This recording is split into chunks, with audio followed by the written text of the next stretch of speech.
Buen día, mi nombre es Diana Valentina Patiño López, soy estudiante de Ingeniería Química en la Universidad Nacional de Colombia y el día de hoy hablaremos de temperatura y los termómetros. Para poder entender de una manera racional el experimento que vamos a realizar el día de hoy, vamos a tener en cuenta algunos conceptos como el que es temperatura, los tipos de termómetros que existen y por qué el punto de ebullición de una solución de agua con sal es mayor a la del agua pura. Hoy en día el concepto temperatura es utilizado muy comúnmente para nuestra vida diaria, pero muy pocas personas saben realmente qué es temperatura, qué significa esta propiedad. Pues muchas veces está asociado con la cantidad de energía, cantidad de movimiento o el calor. Lo que teniendo en cuenta que relacionar el concepto temperatura con estos conceptos, podemos concluir que la temperatura no tiene nada que ver con la cantidad de energía que hay en un sistema. Pues cuando vamos a calcular la energía promedio de un sistema, vemos que para cada sistema es totalmente diferente. Lo que confirma una vez más que la temperatura no tiene que ver con la energía interna promedio de un cuerpo. Teniendo en cuenta lo anteriormente dicho, podemos decir que la temperatura está relacionada con el efecto que tiene un incremento de energía interna de un sistema en su entropía, que está a volumen y composición constante. Entonces, podemos ver este concepto desde el punto de vista del equilibrio térmico. Pues podemos tomar como ejemplo que todos los sistemas aislados tienden a un equilibrio térmico, por lo que podemos suponer que en la naturaleza debe existir una función termodinámica que se hace mínima o máxima en el punto de equilibrio. Por lo que entonces se intuye que en la naturaleza debe haber un gradiente que sea capaz de ocasionar el proceso. Y cuando esta misma desaparece, se llega a un punto crítico. Entonces, esto debe deberse a que esta función debe ser función de la energía y va a ser lo que se intercambia entre los cuerpos para llegar a un equilibrio térmico. Cuando se habla de gases, la distribución de sus partículas va a estar regida por la ley de distribución de Maxwell, que describe la distribución de velocidades entre las partículas de una muestra de gas a una temperatura determinada. En estas gráficas podemos observar el efecto que tiene la temperatura sobre la velocidad de movimiento de las diferentes partículas.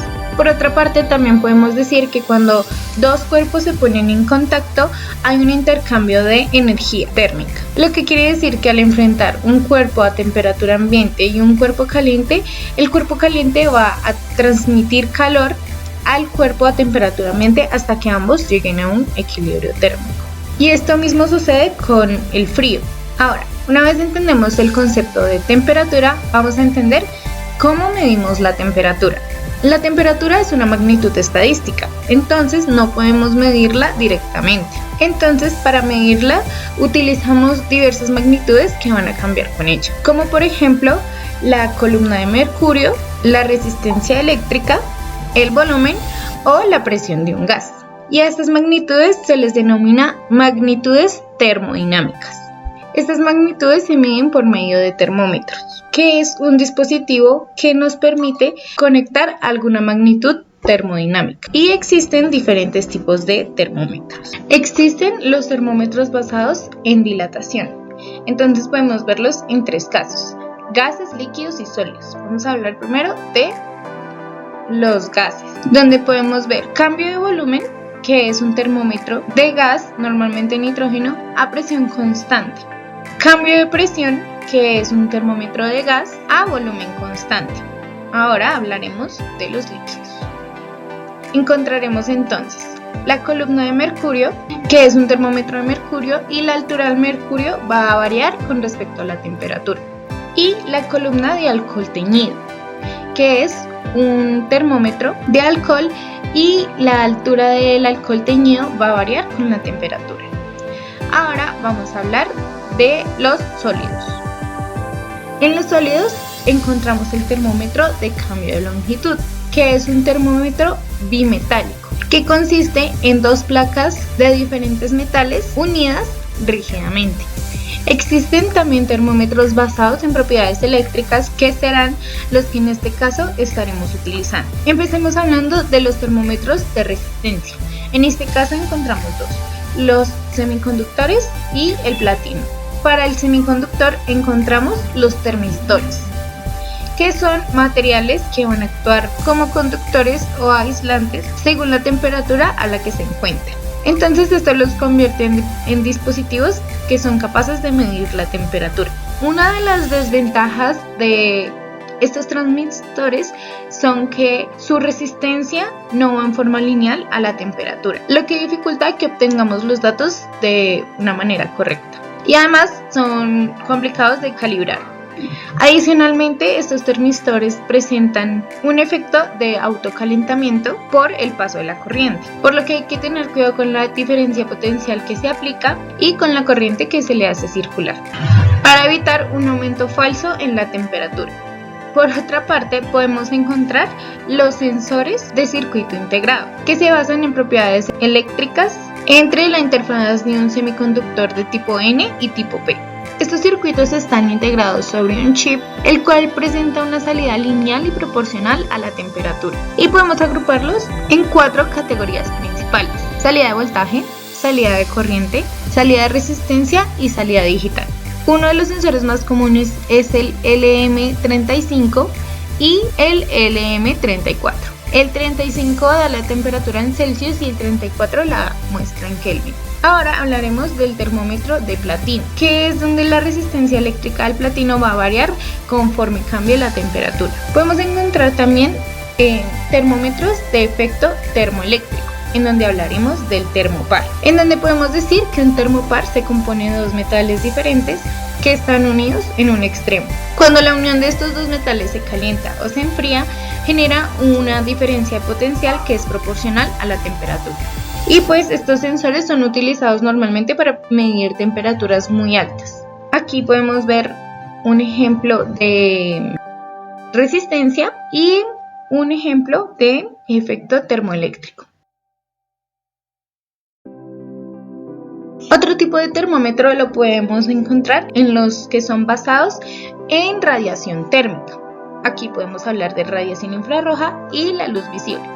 Dentro de la radiación infrarroja podemos encontrar el termómetro infrarrojo, en donde los cuerpos calientes emiten calor en forma de radiaciones electromagnéticas que son captadas por este tipo de termómetros. Y ahora en la luz visible encontramos el pirómetro óptico. Estos son utilizados normalmente para medir temperaturas superiores a los 700 Celsius y se basan en el cambio de color con el que brillan los objetos calientes. Ahora, para terminar de entender nuestro experimento, también tenemos que entender el principio del funcionamiento de un termómetro, en donde podemos iniciar diciendo que la radiación infrarroja hace parte de la luz solar y que esta puede descomponerse a través de un prisma. Esta radiación posee energía. Esto nos hace posible definir la energía en relación a curvas de emisión de un cuerpo negro. También podemos decir que los objetos que tengan una temperatura mayor del cero absoluto van a irradiar energía. Aquí debemos decir también que la energía crece de manera proporcional a la cuarta potencia de la temperatura. Debemos tener esto muy claro, pues es un concepto básico para la medición de temperatura por medio de infrarrojo. El factor de emisión es una medida para la relación de radiaciones que van a emitir un cuerpo gris y un cuerpo negro a igual temperatura. Debemos empezar diciendo que un cuerpo no gris es aquel cuerpo cuyo factor de emisión va a cambiar con la longitud de la onda. Podemos tomar como ejemplo el aluminio. Y como norma general debemos decir que el factor de emisión es igual al factor de absorción. Bueno, debemos tener en cuenta que para objetos brillantes el factor de emisión puede ser modificado manual o automáticamente para así poder corregir los errores en la medición. Debemos tener en cuenta que existen muchos tipos de termómetros, pues cada uno está hecho con diferentes componentes, como lo pueden ser el óptico o el electrónico, que también se diferencian por su tecnología, su tamaño y muchas más características físicas y químicas. Una cosa que todos los termómetros tienen en común es la transformación de señales, en donde al comienzo se encuentra una señal de infrarrojos y al final obtenemos una salida electrónica. Para realizar nuestro experimento vamos a utilizar un multímetro y una termocupla. Esta está diseñada para poderla insertar en nuestro multímetro y así poder medir la temperatura mediante el multímetro. También vamos a utilizar una jarra o algún envase en donde podamos medir la cantidad de agua que vamos a usar. En este caso vamos a utilizar 0.5 litros, que son 500 mililitros, y vamos a utilizar una cuchara. Esto para cuando hagamos la mezcla de agua con sal, vamos a hacer una mezcla del 20% en disolución. Entonces, una cucharada de sal equivale a más o menos 14 o 15 gramos. Entonces, vamos a necesitar al menos 6 cucharadas de sal para echarlas en 500 mililitros de agua, para así obtener una disolución de sal del 20%. Ya tenemos aquí 500 mililitros de agua. Lo que haremos es pasarlos en una olla. Y vamos a proceder a calentar esta agua hasta que llegue a su punto de ebullición. Si queremos saber la temperatura del agua a temperatura ambiente, vamos a prender el multímetro en temperatura. Y aquí podemos cambiarle las medidas que toma el multímetro. Entonces vamos a ponerlo en grados Celsius. Y vamos a introducir la termocupla en el agua para ver a cuánta temperatura está el agua. Entonces tengo mi olla con el agua y voy a introducir la termocupla.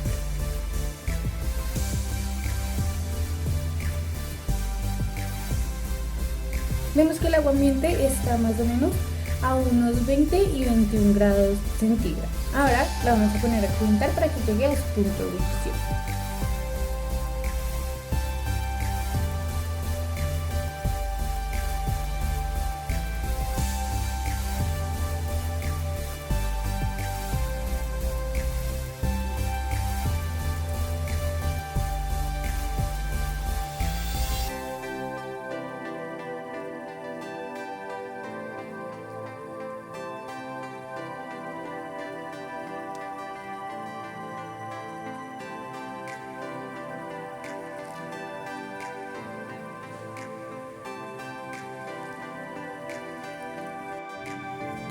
Ahora a nuestros 500 mililitros de agua le vamos a echar 6 cucharadas de sal.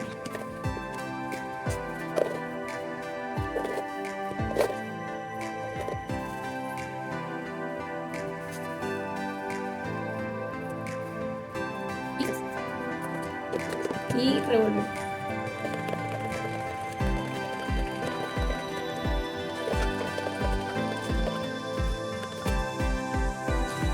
Con nuestra mezcla lista vamos a echarla en la olla para ponerla a hervir hasta que llegue a su punto de ebullición. Y así observaremos que el punto de ebullición de la mezcla va a ser más alto que el del agua pura.